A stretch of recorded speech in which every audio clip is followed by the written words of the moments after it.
O Easy Nobre fez um vídeo criticando o Bitcoin chamado Os Dois Grandes Problemas do Bitcoin. E eu vou mostrar aqui, vou refutar cada argumento que ele citou nesse vídeo.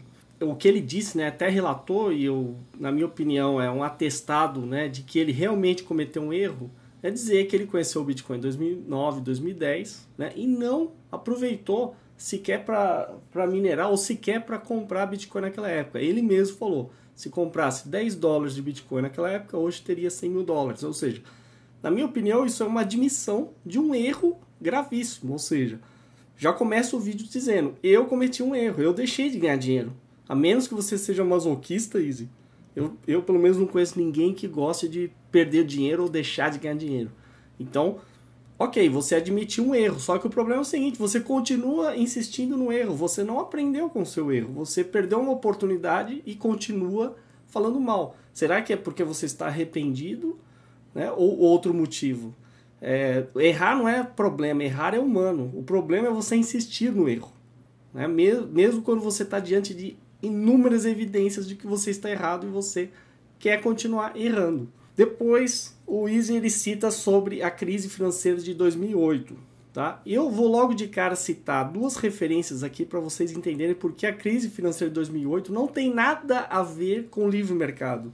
Tá? Ela foi fruto da intervenção estatal, regulação estatal. Não foi falta de regulação, como ele sugeriu. E para provar isso, basta ver esse vídeo para entender a crise financeira do canal Ordem Livre, tá? Para quem prefere vídeo, ou esse excelente texto do Leandro Roque, como ocorreu a crise financeira americana. Eu não vou detalhar isso aqui no vídeo, porque senão levaria um vídeo inteiro. Então, para quem está realmente interessado, veja esse vídeo ou leia esse texto. Né? O maior mérito do Bitcoin é a descentralização. E essa é a minha primeira crítica aí ao primeiro argumento que o Easy Nobre deu para falar que seria uma das desvantagens do Bitcoin, ou seja, a descentralização, quando na verdade a descentralização é a maior vantagem do Bitcoin.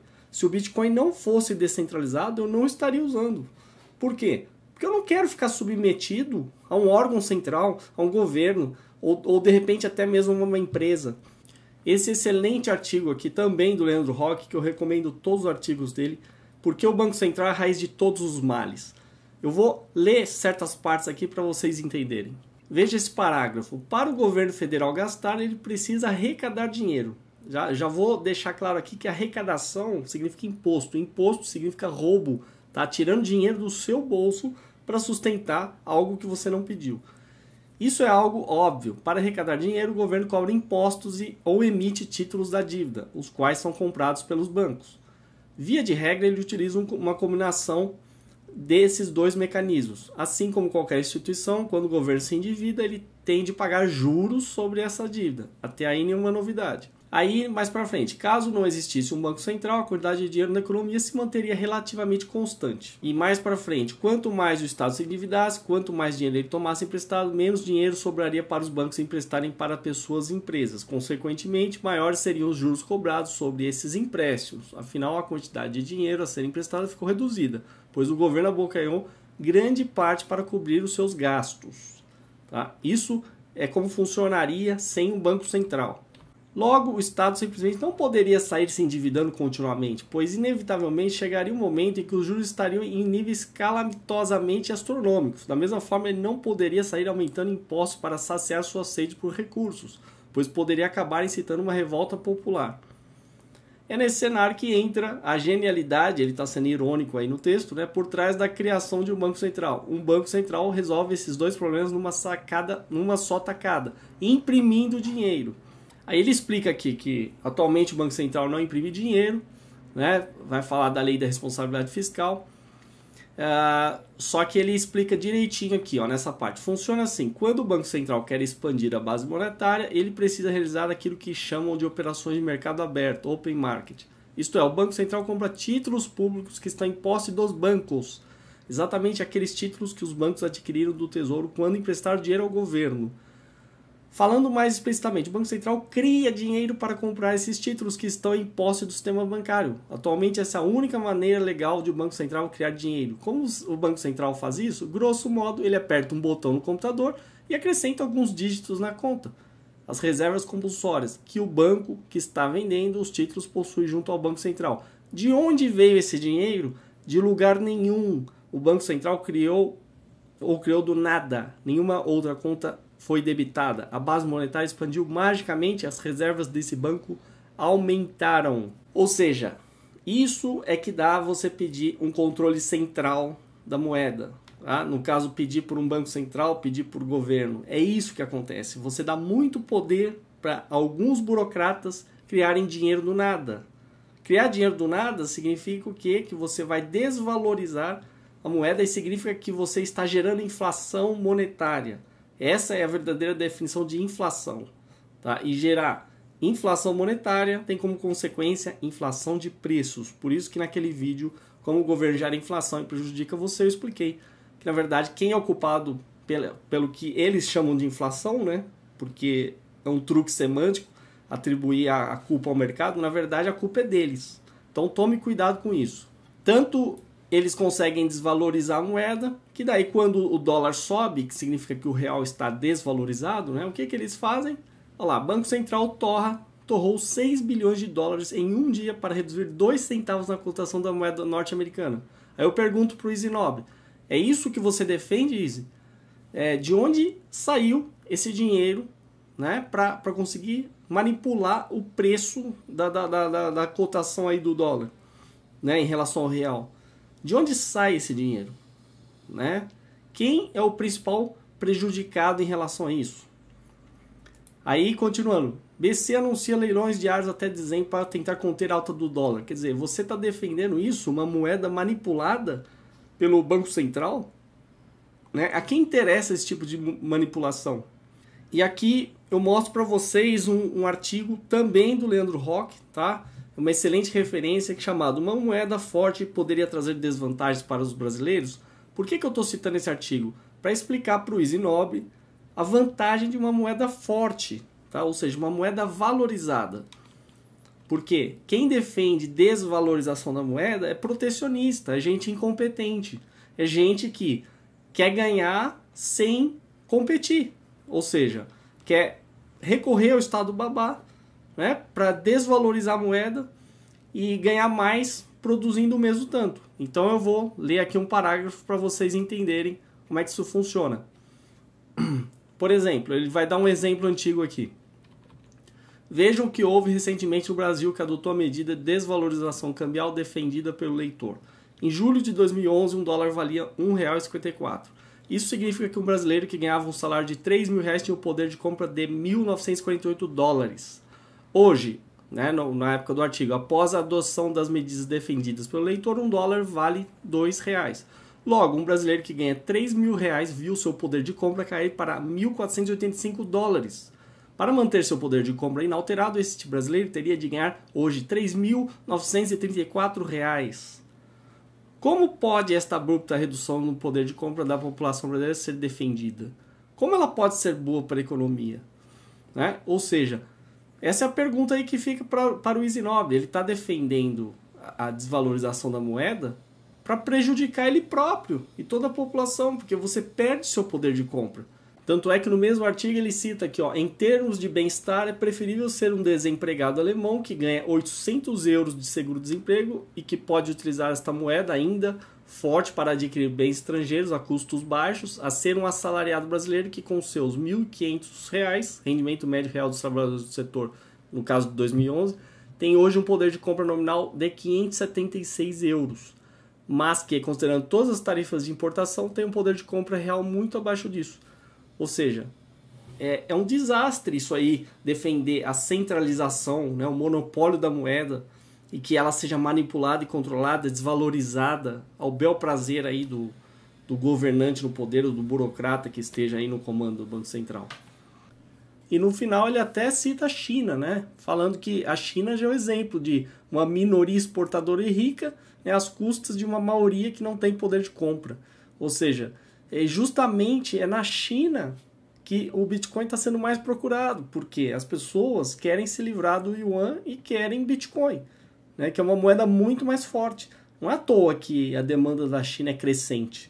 Né? Quem quer ficar dependendo de uma moeda controlada pelo Estado e fraca ainda, desvalorizada? Ninguém. Outra grande besteira que o Easy Nobre falou é que o Bitcoin não pode ser usado como moeda devido à sua oscilação. Acontece que o Easy Nobre se esquece que toda moeda oscila. O real oscila, o dólar oscila e pior, na verdade, os governos e os bancos centrais mascaram essa oscilação, como eu mostrei aí. Eles gastam dinheiro para manter uma suposta, uma aparente estabilidade que é uma grande mentira. Tá? Então, quando, por exemplo, você ouve a notícia que o dólar está subindo, isso significa que o real está desvalorizando. Né? E não só por culpa aqui do governo daqui, mas também por culpa do Banco Central daqui e por culpa do Banco Central americano também, né? E do governo americano, porque o que eles fazem? Eles estão jogando bilhões todo mês no mercado, praticamente eles exportam essa inflação monetária.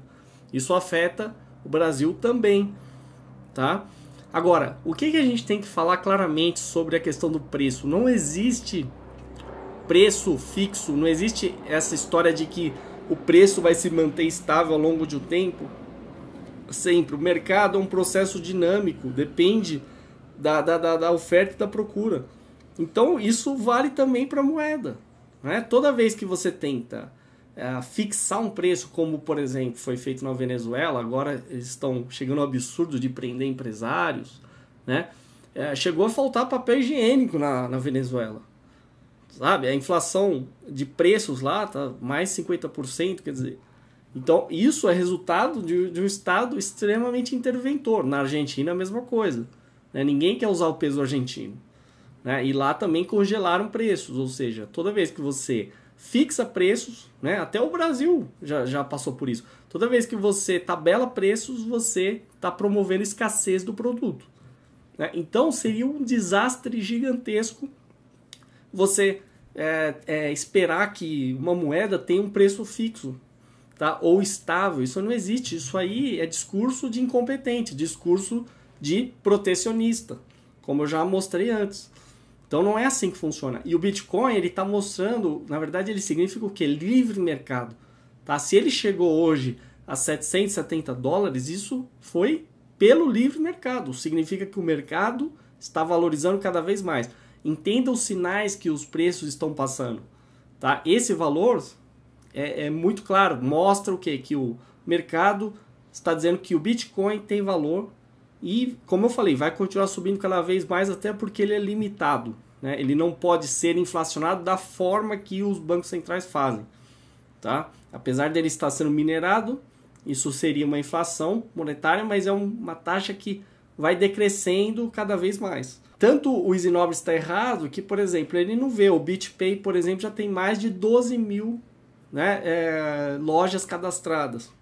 Cada vez mais, a cada dia que passa, a gente vê novas pessoas aceitando Bitcoin em seus serviços, produtos. Ou seja, por que não pode ser usado como moeda? Só porque o Easy Nobre falou que não pode? Né? Então, o que eu vejo, Easy Nobre, da sua parte, é um arrependimento profundo de não ter investido no Bitcoin antes. Só que a boa notícia é a seguinte, ainda dá tempo. Então, em vez de você insistir no erro, o meu conselho, o conselho que eu estou te dando hoje em 2013, tá? Compre o quanto antes Bitcoin, você não vai se arrepender no futuro.